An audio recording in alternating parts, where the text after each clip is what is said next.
Hello my dear students, welcome back to my channel Shubham lecturer. आज का ये video class 12 chemistry का एक बहुत ही इम्पोर्टेंट वीडियो है और ये वीडियो उन सभी स्टूडेंट्स के लिए इम्पोर्टेंट है जो इस बार 12th में हैं और जिनको 2024 बोर्ड एग्ज़ाम देना है।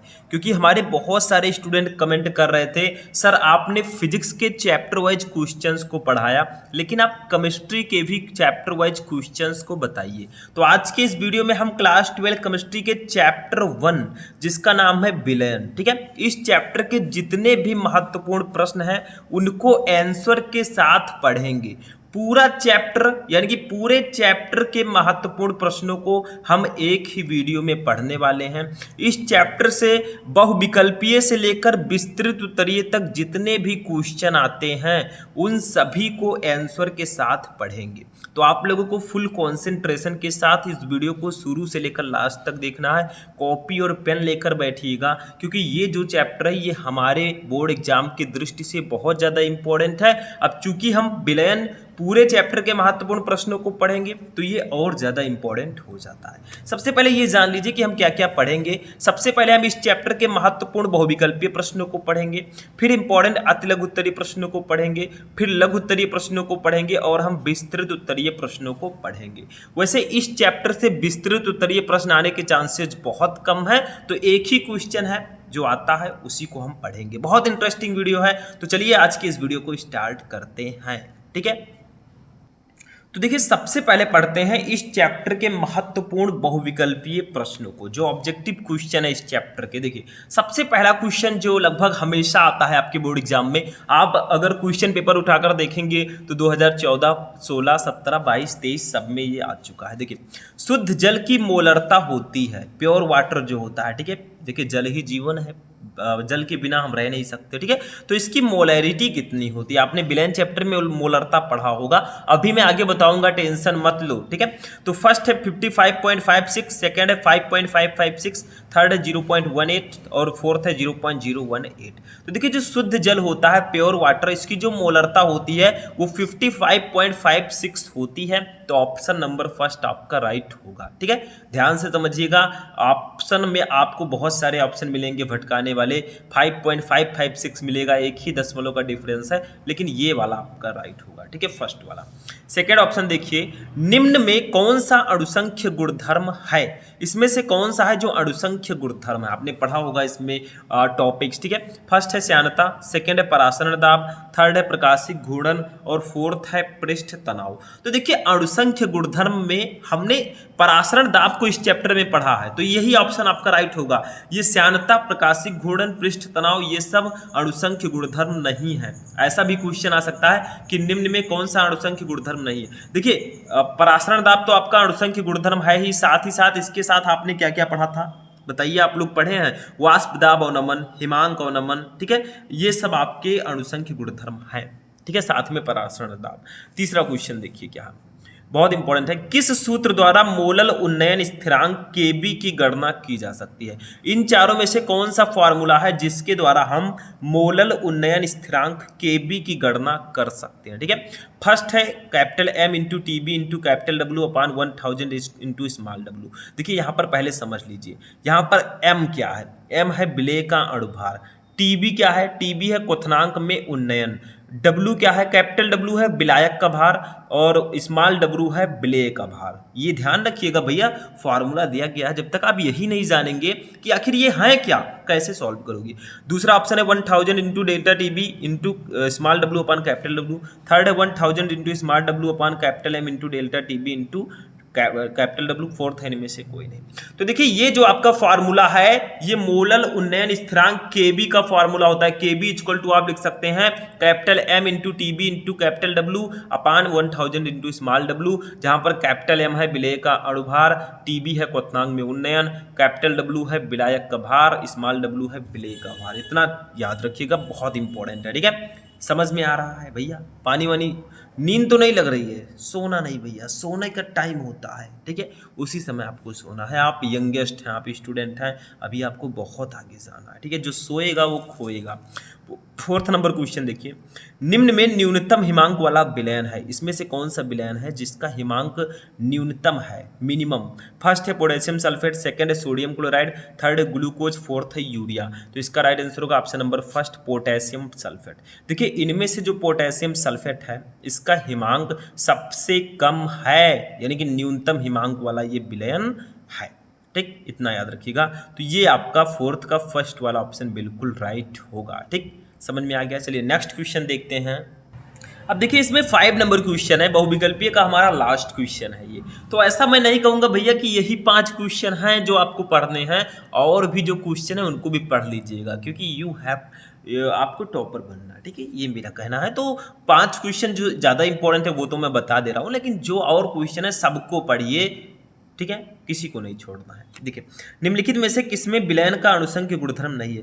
इनमें से कौन सा विलयन का अणुसंख्य गुण नहीं है? अभी मैंने बताया था, एक और क्वेश्चन आया था कि इनमें से कौन सा विलयन का अणुसंख्य गुण है।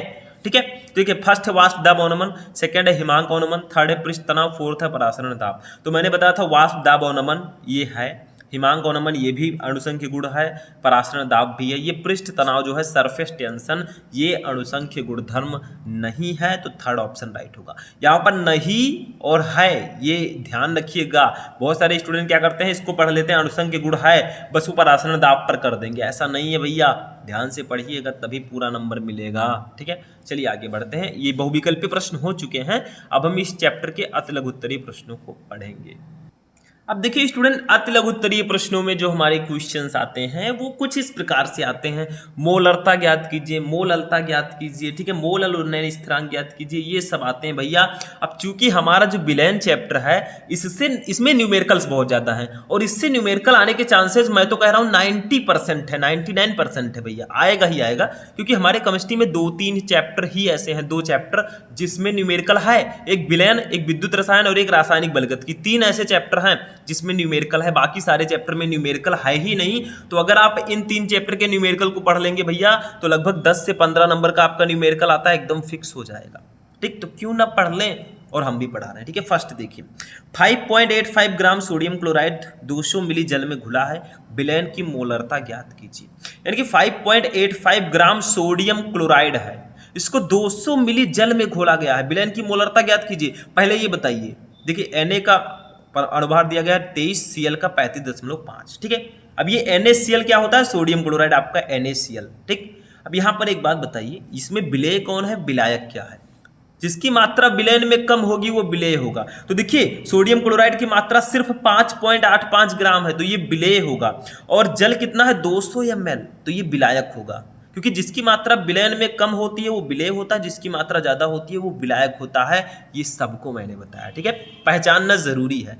तो पहले देखिए ये हमारा विलेय है सोडियम क्लोराइड। ठीक है, तो इसका भार हमें दिया गया, हम यहाँ पर लिखेंगे विलेय का भार, विलेय ब्रैकेट में आप लिख दीजिएगा NaCl। देखिए सोडियम क्लोराइड का फॉर्मूला होता है NaCl। ठीक, का भार जो जो दिया गया उसको हम लिखेंगे। ठीक, क्योंकि भैया अभी फार्मूला हम लगाएंगे। देखिए विलेय का भार कितना दिया गया है हमें, देखिए 5.85 ग्राम। ठीक है, 5.85 ग्राम ये हमें दिया गया है, इतना समझ में आ गया। देखिए इसमें कुछ है नहीं, ध्यान रखिएगा। क्योंकि देखिए मैं क्यों बता रहा हूँ आपको, क्योंकि देखिए यहाँ पर 2 फॉर्मूला बहुत इंपॉर्टेंट है। एक तो मोलरता आपको निकालना है, मोलरता, तो मोलरता निकालने के लिए आपको पता होना चाहिए विलेय के मोलों की, मोलरता का फॉर्मूला होता है विलेय के मोलों की संख्या। पहले फॉर्मूला जान लीजिए, ज़्यादा बेटर रहेगा। मोलों की संख्या, ठीक है, अपान विलयन का आयतन, विलयन का आयतन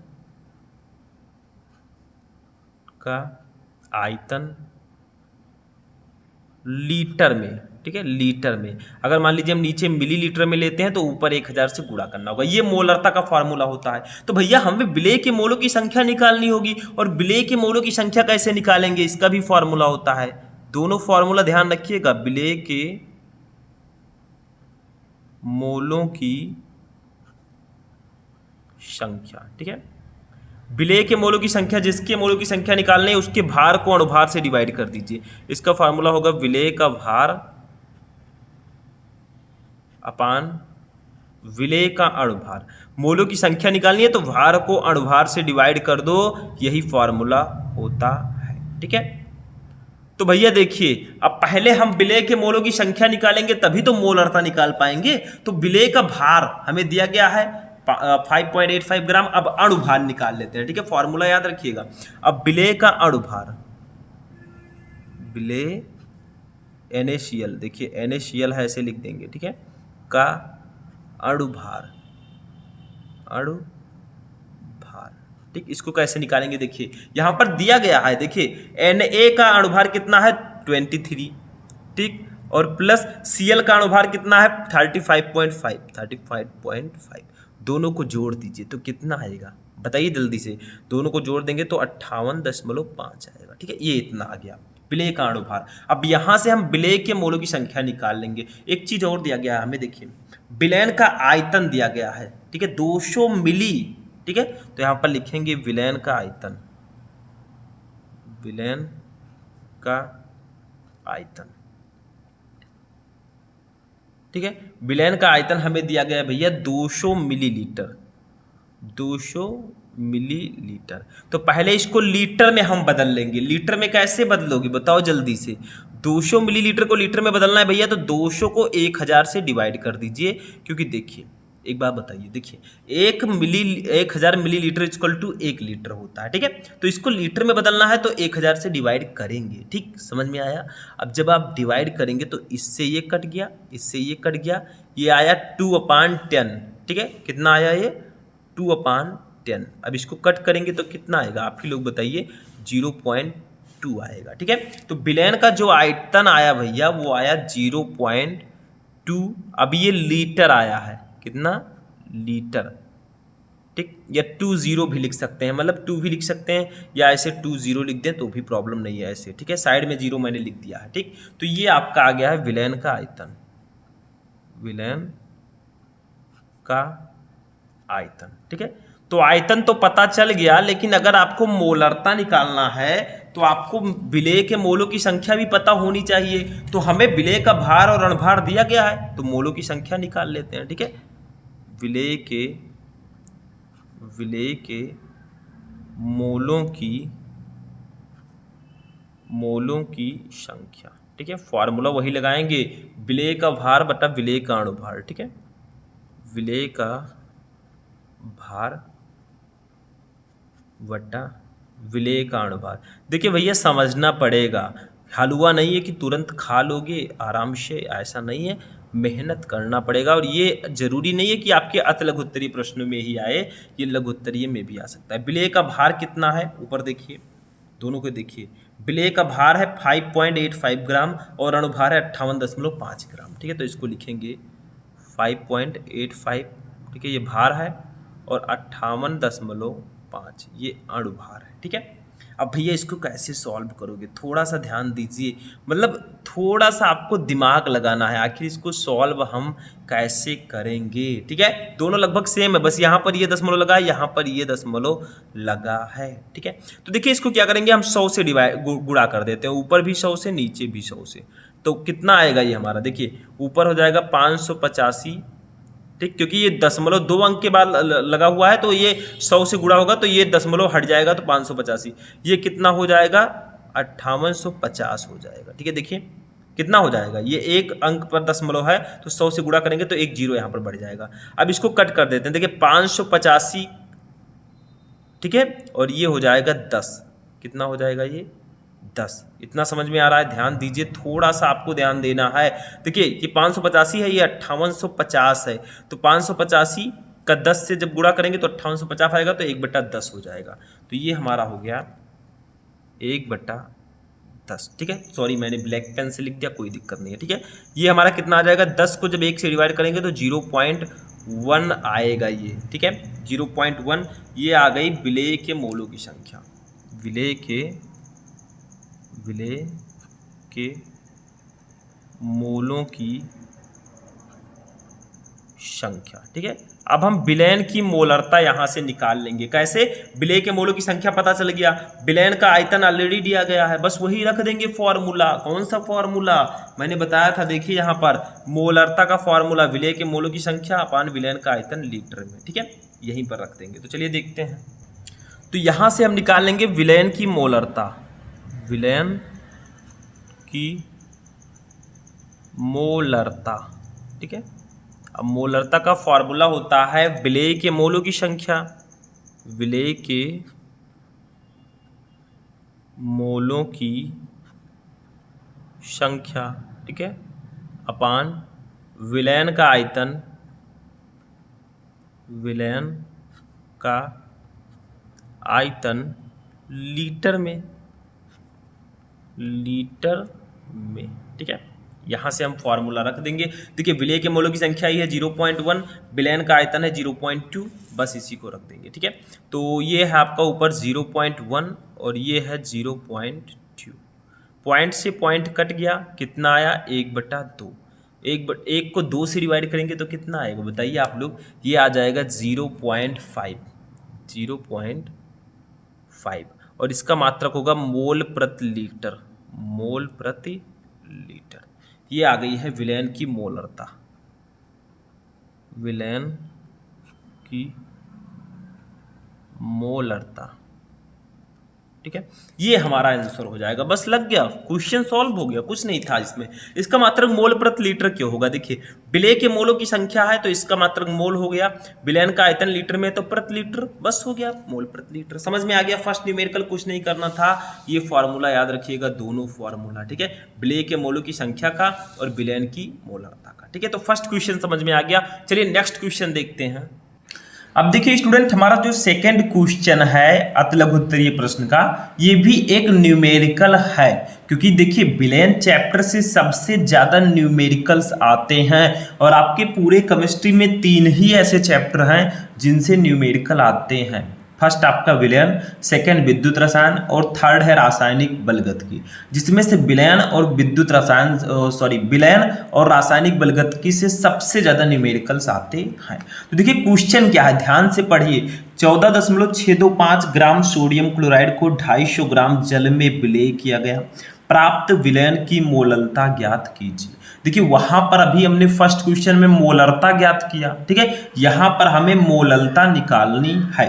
अब चूंकि सोडियम क्लोराइड का फॉर्मूला होता है NaCl, तो Na का परमाणु भार दिया गया है और Cl का भी अणुभार दिया गया है, दोनों दिया गया है। ठीक है, तो हमें यहाँ पर मोलरता निकालनी है, तो फॉर्मूला तो वैसे ही रहेगा मोलरता का। देखिए थोड़ा सा डिफरेंस रहेगा, यहाँ पर मोलरता में क्या होता है, विलय के मोलों की संख्या अपान विलायक का भार किलोग्राम में रहता है, और मोलरता में क्या था, विलय के मोलों की संख्या अपान विलयन का आयतन लीटर में था। बस थोड़ा सा डिफरेंस है दोनों के फॉर्मूले में। तो मोलरता कैसे निकालोगे? तो देखिए सबसे पहले वही प्रोसेस, हमें विलय के मोलों की संख्या निकालनी होगी, लेकिन पहले ये तो पहचानिए इसमें विलय क्या है। तो देखिए 14.625 ग्राम सोडियम क्लोराइड यानी कि सिर्फ 14 ग्राम है, और जो जल है वो 250 ग्राम है, तो भैया जल की मात्रा ज्यादा है तो ये विलेय होगा, और जो सोडियम क्लोराइड है इसकी मात्रा कम है तो ये विलेय होगा। ठीक है, और 250 ग्राम जल जो है ये विलायक होगा। ध्यान दीजिए, देखिए जल की मात्रा ज्यादा है तो ये होगा विलायक, क्योंकि जिसकी मात्रा विलयन में ज्यादा होती है वो विलायक होता है। ठीक है, और जिसकी मात्रा कम होती है वो विलेय होता है। तो 14.625 ग्राम सोडियम क्लोराइड है, ये विलेय होगा। ठीक है, तो हम यहाँ पर पहले विलेय के मोलों की संख्या निकालेंगे। इसके लिए हमें 2 चीजें पता होनी चाहिए, एक विलेय का भार और एक विलेय का अणुभार। तो देखिए विलेय क्या है आपका, NaCl। ठीक है, पहले इसका भार निकाल लेते हैं। भार, तो भार निकालना नहीं है, वो हमें दिया गया है ऊपर देखिए 14.625 ग्राम, ये भार ही दिया गया है। ठीक है, 14.625 ग्राम ये है विलेय का भार। ठीक है, दूसरी चीज हमें क्या दी गई है, विलेय का अणुभार। विलेय है आपका NaCl, इसका अणुभार ये कितना है भैया, तो देखिए Na का जो अणुभार है और Cl का दोनों को जोड़ दीजिए, तो 23 और 35.5 को जोड़ देंगे तो आपका आएगा कितना, ये आएगा 58.5, जोड़कर देख लीजिए 58.5। ठीक, अब यहाँ से हम विलेय के मोलों की संख्या निकाल लेंगे। ठीक है, लेकिन एक चीज और लिख लेते हैं। देखिए हमें विलायक का भार दिया गया है 250 ग्राम, तो यहाँ पर उसको भी लिख देते हैं विलायक का भार, तब मोलों की संख्या निकालेंगे। ठीक है, विलायक का भार ये हमें दिया गया है 250 ग्राम। अब भैया इसको पहले किलोग्राम में बदलिए, 250 ग्राम है। ठीक है, 250 ग्राम, इसको मैं ऐसे लिख देता हूँ, इसको हम नहीं छेड़ेंगे। ठीक है, इसको किलोग्राम में हमें बदलना है, कैसे बदलोगे बताओ जल्दी से। देखिए 250 ग्राम को अगर किलोग्राम में बदलना है तो 1000 से आपको भाग देना होगा, क्योंकि 1000 ग्राम इक्वल टू 1 किलोग्राम होता है, सबको पता है। ठीक है, तो ये 0 से 0 कट गया, ऊपर 25 है, नीचे 100 है, 25/100, इसको कट करो तो 25 हो जाए 25, 25 4 जा 100, तो ये आपका आ जाएगा 1/4। अब जब आप 1 को 4 से डिवाइड करेंगे, करके देख लीजिए, तो आपका आएगा 0.25। ठीक है, ये इतना आ जाएगा। ठीक, तो आपका जो विलायक का भार आया वो कितना आया किलोग्राम में, विलायक का भार ये हमारा अगर किलोग्राम में देखा जाए तो 0.25। अब ये किलोग्राम में आया है, ध्यान दीजिएगा, 250 ग्राम था, उसको किलोग्राम में बदलना था भैया, तो 0.25 किलोग्राम हो जाएगा, यानी कि जिसको हम पाव बोलते हैं। ठीक है, अब देखिए, अब यहाँ पर हम निकालेंगे विलेय के मोलों की संख्या। ठीक, विलेय के मोलों की संख्या। ठीक है, तो इसका फॉर्मूला तो सबको पता ही है, क्या होता है विलेय के मोलों की संख्या का, विलेय का भार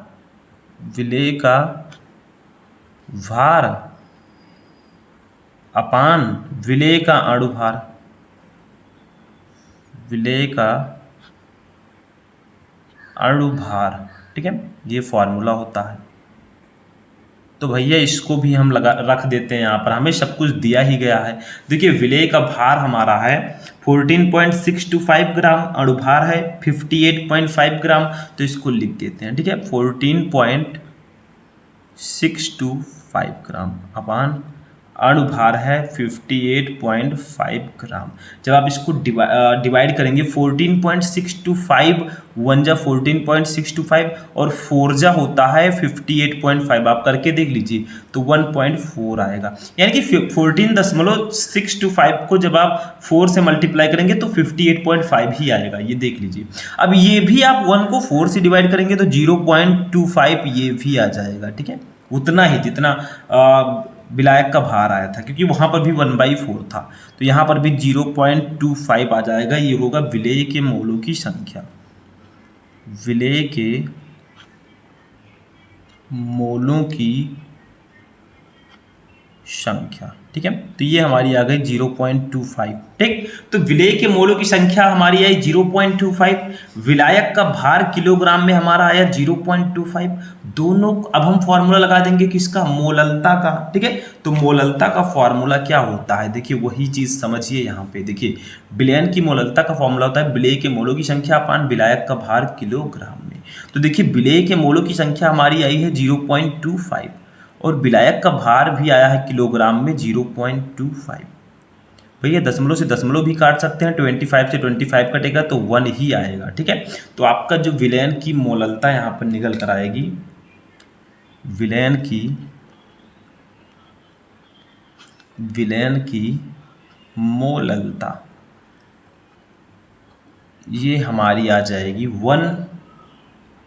ठीक है, मोल प्रति किलोग्राम, मोल प्रति किलोग्राम यहाँ पर होगा, क्योंकि यहाँ पर विलायक का भार है। वहाँ पर विलेय के मोलों की संख्या अपान विलयन का आयतन था तो मोल प्रति लीटर हमने मात्रक लिखा था, यहाँ पर विलायक का भार है तो मोल प्रति किलोग्राम लिखेंगे और यही विलयन की मोललता हो जाएगी। बस हो गया। ठीक है, तो सेकेंड क्वेश्चन भी समझ में आ गया, कुछ नहीं करना, 2 फॉर्मूला याद रखिएगा, एक विलेय के मोलों की संख्या का, एक विलयन की मोललता का। ठीक है, बस आपका ये न्यूमेरिकल लग जाएगा। ठीक, सेकेंड क्वेश्चन समझ में आ गया। चलिए नेक्स्ट क्वेश्चन देखते हैं।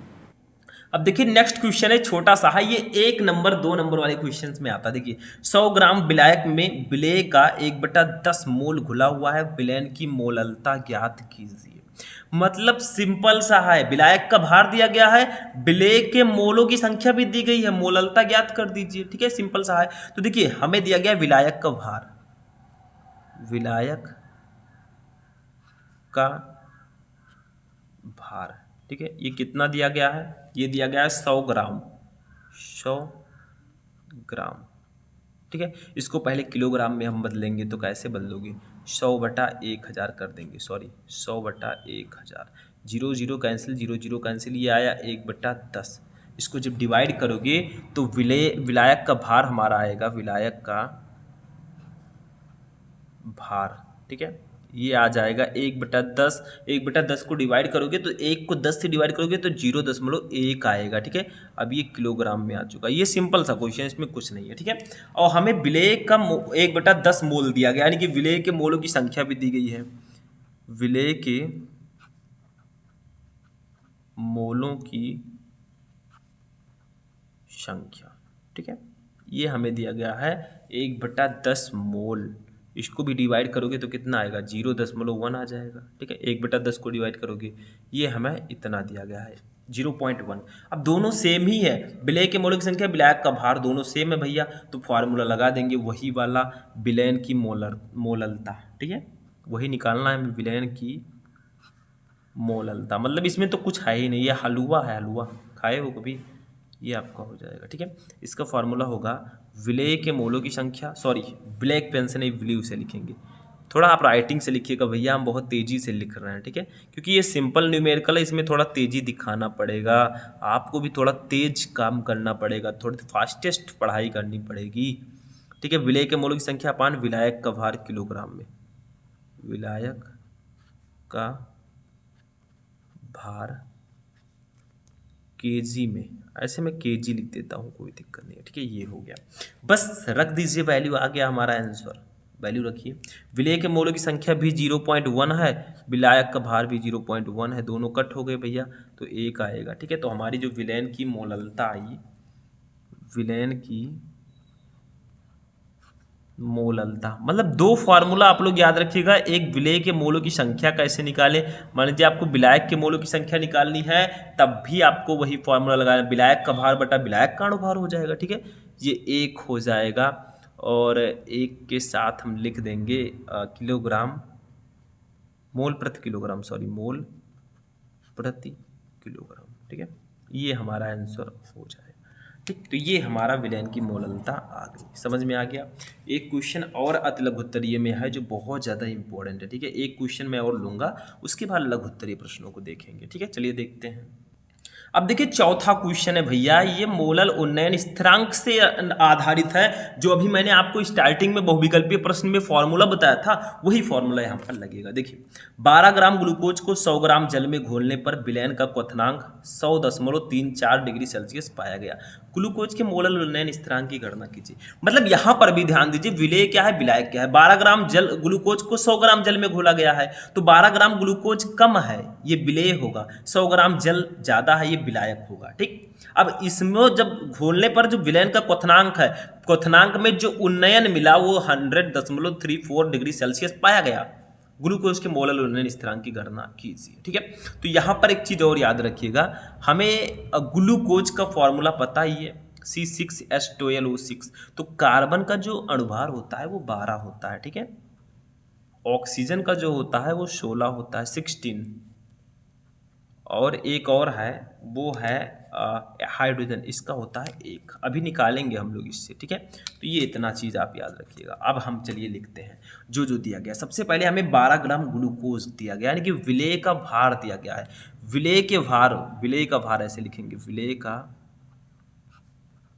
भार। ठीक है, इसको हम लोग डिनोट करते हैं स्मॉल w से, स्मॉल w, ये हमें दिया गया है 12 ग्राम। ठीक है, यहाँ पर हमें विलेय का अणुभार भी दिया गया है, देखिए हम निकालेंगे। विलेय क्या है हमारा, ग्लूकोज है। ग्लूकोज का फार्मूला क्या होता है, देखिए इसको C है, C6H12O6। ठीक है, ये हमारा है, इसका अणुभार निकाल लेते हैं। विलेय हमारा ग्लूकोज ही है, ये ध्यान रखिएगा, दिया गया है। ठीक है, इसका अणुभार, इसको हम लोग डिनोट करते हैं कैपिटल M से, कैपिटल M से। ठीक। ये हमें कितना दिया गया, देखिए इसको निकालेंगे। कार्बन का 12 होता है, अब 12 देखिए 12 है और कितना 6 आपका कार्बन है, तो 12 गुणे 6 कर देंगे, क्योंकि देखिए कार्बन का 12 होता है, अब 6 कार्बन है तो 12 गुणे 6 हो जाएगा। हाइड्रोजन का 1 होता है, तो 12 हाइड्रोजन है तो 12 गुणे 1 हो जाएगा। प्लस ऑक्सीजन का 16 होता है, 16 तो 16 गुणे 6 है तो 6 हो जाएगा, ठीक। इतना इसको जब आप गुणा करेंगे तो कितना आएगा, 12 का 6 से गुणा करेंगे तो 72 आएगा, 72 प्लस ये 12 हो जाएगा, और प्लस 16 का 6 से गुणा कीजिए कितना आएगा, 96 आएगा, ठीक है। टोटल आप जोड़ेंगे भैया तो हमारा आ जाएगा कितना, बताइए जल्दी से बताइए, टाइम है नहीं, ठीक है। ये आ जाएगा 180, आप करके देख सकते हैं। देखिए 6 to 8, 8 to 10 0, ठीक है। 9 1 10 और 7 180 आ जाएगा, ये कैपिटल M आ गया, ठीक है। अब हमें क्या दिया गया है, देखिए 100 ग्राम 100 ग्राम जल दिया गया, ये है हमारा जल। तो जल का भी भार दिया गया है, जल का भार या विलायक का भार इसको बोलेंगे। जल ब्रैकेट में आप विलायक लिख दीजिएगा, इसको कैपिटल W से डिनोट करते हैं। ये हमें दिया गया है 100 ग्राम, 100 ग्राम, ठीक है, 100 ग्राम। अब क्या दिया गया हमें, विलयन का क्वथनांक, देखिए क्वथनांक इतना पाया गया, ये क्वथनांक में उन्नयन है, ठीक है। क्वथनांक में उन्नयन जो दिया गया अभी हम वही लिख रहे हैं, क्वथनांक में उन्नयन, ठीक है। इसको हम लोग डिनोट करते हैं किससे भैया, आप लोग बताइए। इसको हम लोग डिनोट करते हैं डेल्टा टीवी से, टीवी। अब डेल्टा टीवी, अब यहाँ पर थोड़ा सा आपको समझना है भैया, ठीक है, थोड़ा सा समझना है। देखिए ये हमें 100.34 डिग्री सेल्सियस दिया गया है, तो यहाँ पर लिख देंगे। देखिए डेल्टा टीवी का एक फार्मूला होता है, ये फार्मूला होता है TS माइनस T0।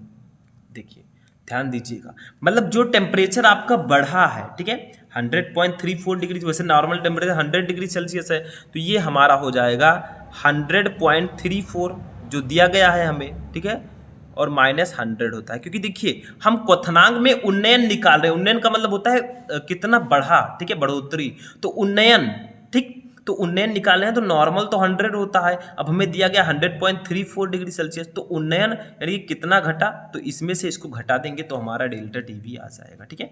यहाँ पर हमारा डेल्टा टीवी इक्वल टू हो जाएगा, देखिए 100.34 में से 100 को घटाएंगे तो 0.34 ये बचेगा डिग्री सेल्सियस, ठीक है। इतनी चीज़ें हमें दी गई है, हमें निकालना क्या है, केबी निकालना है, केवी।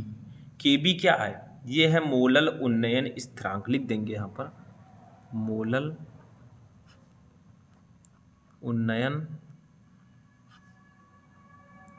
स्थिरांक, ठीक है, ये केबी है, ठीक है, हमें निकालना है। तो इसका एक फार्मूला होता है, मैंने बताया था आपको, देखिए मोलल उन्नयन स्थिरांक, इसको हम लोग डिनोट करते हैं केबी से। केबी इक्वल टू आपका फार्मूला होता है, देखिए डेल्टा टीबी मैंने बताया था into capital M into capital W अपान 1000 इंटू स्मॉल w। ये फार्मूला मैंने बताया है ऑलरेडी, फिर से बता दे रहा हूँ मैं। तो अब देखिए यहाँ से हम वैल्यू रख देंगे, केबी इक्वल टू हमारा आ जाएगा, देखिए डेल्टा टीवी की वैल्यू हमें देखिए ऊपर दी गई है 0.34, ठीक है, इंटू कैपिटल M और कैपिटल W की वैल्यू देखते हैं। देखिए ऊपर चलिए थोड़ा सा, ठीक है, कैपिटल M की वैल्यू 180, कैपिटल W की वैल्यू 100 दी गई है, ठीक है। तो यहाँ पर लिखेंगे 180 इंटू 100, ठीक है, अपान देखिए ये 1000 है, इसको ऐसे ही रहने देंगे भैया, इंटू स्मॉल w की भी वैल्यू ऊपर दी गई है। देखिए ध्यान दीजिए, स्मॉल w की वैल्यू 12 ग्राम, ठीक है, मतलब ये आपका विलेय का भार है तो 12 हो जाएगा, ठीक।